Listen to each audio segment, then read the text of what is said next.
ప్రస్తుతం big boss season 8 లో family week నడుస్తున్న సంగతి తెలిసిందే.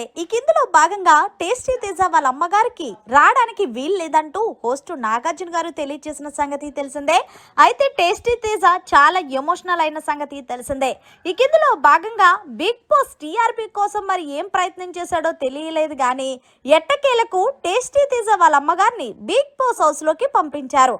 ఇక కిచెన్ రూమ్ లో ఉన్న టేస్టీ తేజ వాళ్ళ అమ్మగారు రావడంతో చాలా ఎమోషనల్ అయిపోయి ఏడ్చుకుంటూ పరిగెత్తుకుంటూ వెళ్ళి వాళ్ళ అమ్మగారిని కౌగిలించుకొని, అమ్మ నిజంగా నేను బిగ్ బాస్ కు వచ్చిందే నీకోసం, Bigg Boss thank you so much, మీరు మా అమ్మను పంపుతారని అస్సలు ఎక్స్పెక్ట్ చేయలేదు, నిజంగా నాకు లైఫ్లో మర్చిపోలేని సర్ప్రైజ్ భలే ప్లాన్ చేశారు అంటూ బిగ్ బాస్ కి ధన్యవాదాలు తెలియజేసుకున్నాడు టేస్టీ తేజ.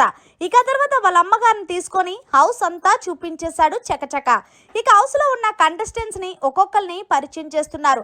అందరికంటే ముందుగా రోహిణిని పరిచయం చేస్తే, Rohini thank you so much అమ్మా, మా అబ్బాయిని కంటికి రెప్పలాగా భలే చూసుకుంటున్నావు, అంతేకాకుండా టేస్టీ తేజ అలాగే నీవు అవినాష్ మీ ముగ్గురు చేసే కామెడీ నిజంగా అద్భుతంగా ఉంది, థ్యాంక్ యూ సో మచ్ అంటూ రోహిణికి తెలియజేశారు. ఇక తర్వాత టేస్టీ తేజ ప్రేరణని పరిచయం చేస్తే, కోడలా బాగున్నావా అంటే, కోడలు అంటున్నారేంటి, ఓహో స్క్రిప్ట్ లో భాగంగానా అనేసరికి అందరూ కూడా హౌస్ లో నవ్వుకున్నారు. ప్రేరణ నీ గేమ్ చాలా బాగా ఆడుతావమ్మా, అంతేకాకుండా నువ్వు వంట కూడా బాగా చేస్తావేమో అనేటప్పటికి, అమ్మా నువ్వు టేస్ట్ చేసావంగు ఇంక అంతే సంగతులు అంటూ టేస్టీ తేజ కామెడీ చేశాడు.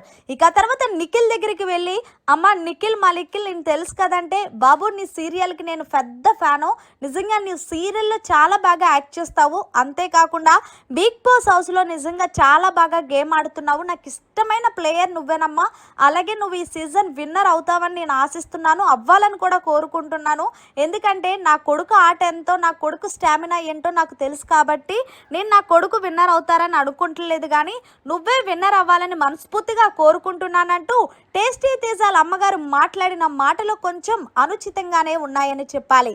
ఇక ఇందులో భాగంగా గౌతమ్ దగ్గరికి వచ్చి, గౌతమ్ నువ్వు నామినేషన్స్కి వచ్చినప్పుడల్లా ఆ ఎర్ర కండువ కట్టుకుంటావు కదా, అది కొంచెం తగ్గించవచ్చు కదమ్మా, నువ్వెందుకు అది కట్టుకుంటావంటే, అది స్టైల్ ఆంటీ అంటే బయట కట్టుకుంటావా లేదా హౌస్లోకి వచ్చిన తర్వాత కట్టుకుంటావా అని అడిగేసరికి గౌతమ్ అది కాదంటే నేను అప్పుడప్పుడు కట్టుకుంటానని చెప్పడంతో హౌస్లో ఉన్న యష్మి వాళ్ళు చిన్నగా నవ్వుకున్నారు. ఇక వీళ్ళందరితోని మాట్లాడిన తర్వాత టేస్టీ తేజ వాళ్ళ అమ్మగారు కాసేపు గార్డెన్ ఏరియాలో కూర్చున్నారు. ఇక టేస్టీ తేజ వాళ్ళ అమ్మని అంటున్నాడు, అమ్మ నేను గేమ్ ఎలా ఆడుతున్నాను అంటే చాలా బాగా ఆడుతున్నానన్నా, నువ్వు నీ శరీరంతో పోరాటం చేస్తున్నావు చూడు నెక్స్ట్ లెవెల్, ఏదేమైనా సరే నా కొడుకులో ఇంత టాలెంట్ ఉందని నాకు అనిపించింది, నిజంగా నేను నీ తల్లని చెప్పుకోవడానికి చాలా గర్వంగా ఫీల్ అవుతున్నాను అంటే, ఈలోగా టేస్టీ తేజ థ్యాంక్ యూ అమ్మా, నేను కూడా బిగ్ బాస్ హౌస్ లో లాస్ట్ సీజన్ లో నువ్వు రాలేదని చాలా ఎమోషనల్ అయ్యాను, కానీ దేవుడి దేవల్ల నిన్ను బిగ్ బాస్ హౌస్ లో చూడాలనుకున్నాను, చూసేశాను, నేను వచ్చేసినా నాకేం పర్వాలేదమ్మా, నువ్వు వచ్చావు నాకు అదే చాలు అంటూ చెప్పుకొచ్చారు. ఇక టేస్టీ తేజ అమ్మ హౌస్ లో ఎవరి గేమ్ నీకు నచ్చుద్ది అంటే, నిఖిల్ గేమ్ నాకు నచ్చుద్ది నాన్న అంటూ చెప్పుకొచ్చింది.